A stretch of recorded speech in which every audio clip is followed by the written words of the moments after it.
Merhaba arkadaşlar, herkese iyi günler diliyorum. Bugün 27 Haziran Perşembe.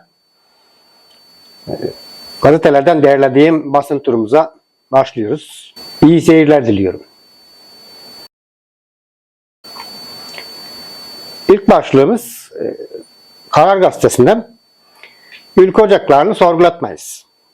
Sinan Ateş cinayetinin ilk duruşması öncesi Bahçeli ortalıkta gezen kuklaların başlarının tahrikiyle MHP'yi ve ülke ocaklarını sorgulatmayız dedi.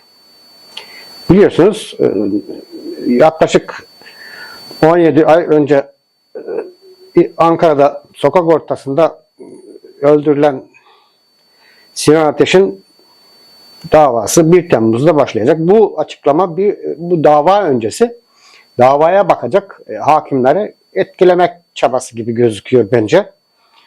Yani hakimler üzerinde bir baskı kurma olarak yorumlanabilir.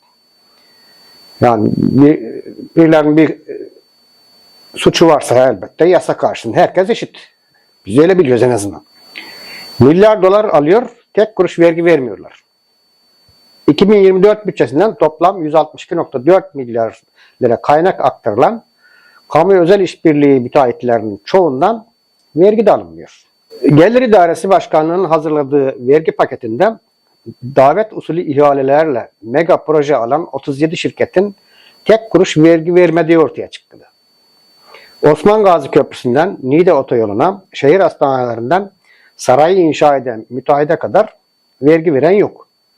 Oysa bu şirketlere bütçeden milyarlarca lira garanti ödemesi yapılıyor. Hem de döviz bazlı garanti ödemesi yapıyoruz maalesef. Tabii ki bunların içerisinde en çok 5 şirketin adı geçiyor. İşte Colin, Cengiz, Makyol, Kalyon, Limak. Son 10 yılda 2009 yılından 2019 yılları arasında geçen 10 yıllık süreçte bu 5 şirket için tam 128 kez vergi indirimi yapılmış. Yanlış duymadınız. Tam 128 kez vergi indirimi yapılmış. Şimdi Maliye Bakanı para bulacağım diye vergi üzerine vergi salıyor. Hatta garsonların bahşişinden bile vergi alacağız demişlerdi. Kamuoyunun tepkisi üzerine biraz vazgeçilmiş oldu. Son 10 yılda yapılan vergi ve harç indirimleri şirketler bazında Colin 36 kez, Kalyon 19 kez, Limak 19 kez, Makyol 24 kez, Cengiz 30 kez.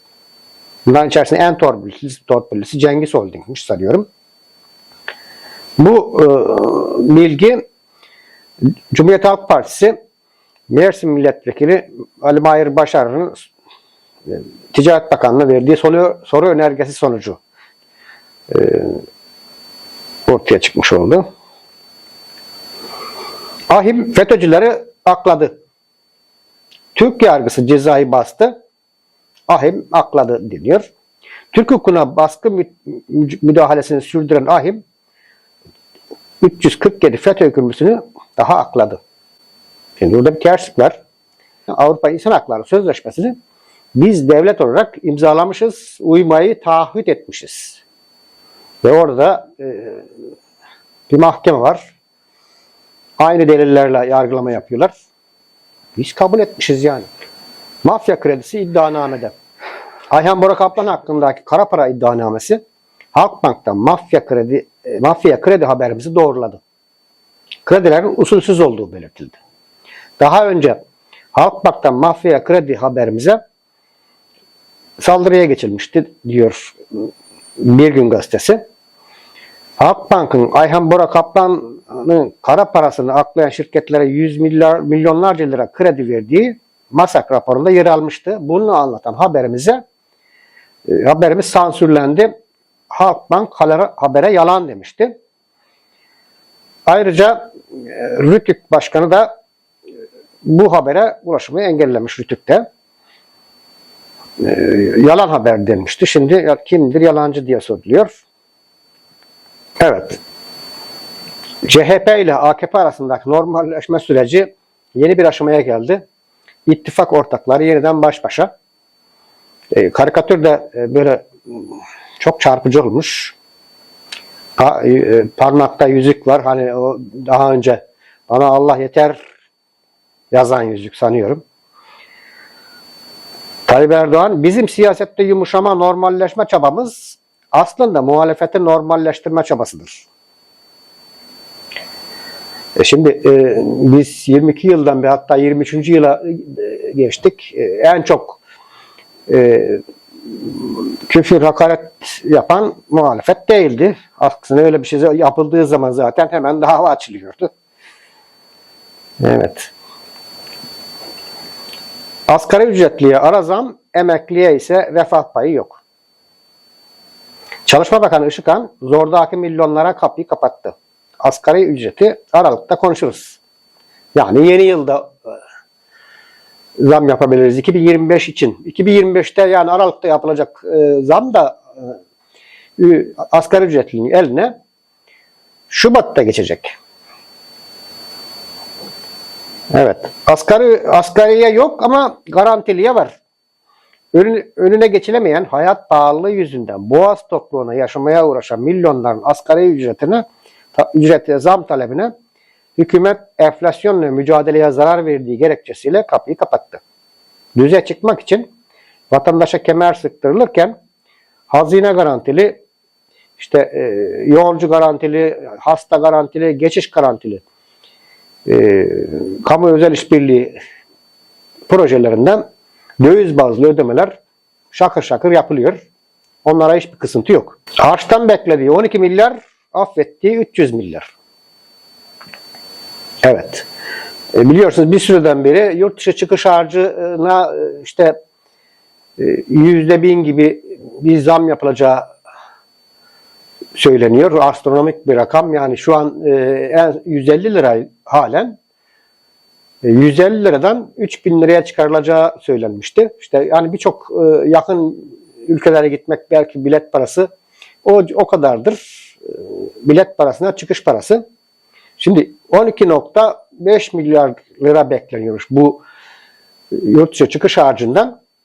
Ama iki kalemde yine o malum şirketlerden ikisine 300 milyar liralık vergisi affedilmiş. Cumhur normalleşti. Yani normale döndü. Dünkü salvolardan normale döndüğü anlaşılmış oldu. Erdoğan ile MHP lideri Bahçeli 1,5 aydan sonra yüz yüze görüşme yaptı. Muhalefetle yapılan görüşmelerin huzursuzluğu sona erdi. Yani mutlular yapmışlar. Normalleşmesi gereken muhalefettir. Biz zaten normaliz diyoruz. Muhalefetle ittifak olmaz. Normalleşelim ama bize muhalefet etmeyin diyorlarsa biz yokuz diyor Özgür Özel'de. Erdoğan'ın CHP lideri Özel'e normalleşme görüşmeleri yapması Cumhur İttifakı'nda soğuk rüzgarla estirmişti. Bahçeli'nin Allah bana yeter yazılı yüzük takması mesaj olarak yorumlanmıştı. Dün Erdoğan Bahçeli ile görüşmesi aradaki buzdağı eritmiş oldu sanıyorum. Devlet kadrolarına liyakatsız atamalarda son nokta artık. Bu da olmaz dediğimiz her şey aslında oluyor. Görüyoruz. Hastanede sekreterdi. Bir anda Ticaret Bakanlığı'nda daire başkanı oldu. Öte tarafta Ticaret Bakanlığı'nda görevde yükselme sınavıyla şef olmak, daire başkanı olmak için didinen, yırtınan, yıllarca da dirsek çürütmüş olan bir personel kara öyle bakmış kalmıştır yani. Balıkesir Edremit Devlet Hastanesi sekreteriyken bir imza ile Ticaret Bakanlığı'na daire başkanı olarak atanmış. Aynur Tuncer isimli şahıs. Evet, mecliste televizyonlarda izledik. 20,5 metrelik mafya listesi.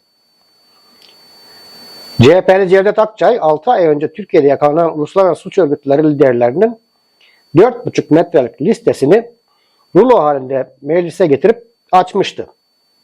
6 ay geçmeden 4,5 metrelik liste neredeyse 21 metreye dayanmış. Yani 16 metre daha eklenmiş demek ki. Yani bu kabul edilemez bir şey. Para yandaşa, fatura millete.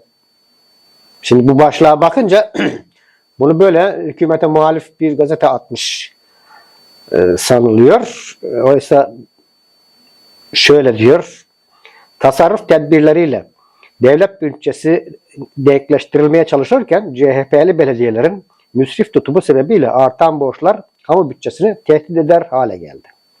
30 büyükşehir belediyesinin toplam borcunun %75'i CHP'li belediyelerin. Bu başlığı Yeni Akit atmış arkadaşlar. Şimdi seçim sürecinde, yani 31 Mart'tan sonra mazbatalar alınıp yeni başkanlar göreve başladıkları zaman kamuoyunda zaten televizyonlarda yoğun bir şekilde belediyelerin içerisinin boşaltıldığı haberleri yapılmıştı. Yani bu şu anda CHP'li belediyeler hizmet üretmeye çalışırken aynı zamanda daha önce devraldıkları başkanların, hükümet yanlısı başkanların borçlarını da ödemeye uğraşıyorlar. Bu bir kara propaganda yani. Ülkenin kimin olduğu yeni yasayla ortaya konulsun. İYİ Parti lideri Müsavat Dervişoğlu, Türkiye Büyük Millet Meclisi grup toplantısında sığınmacıların ülke bekasına vereceği tehlikeye dikkat çekti.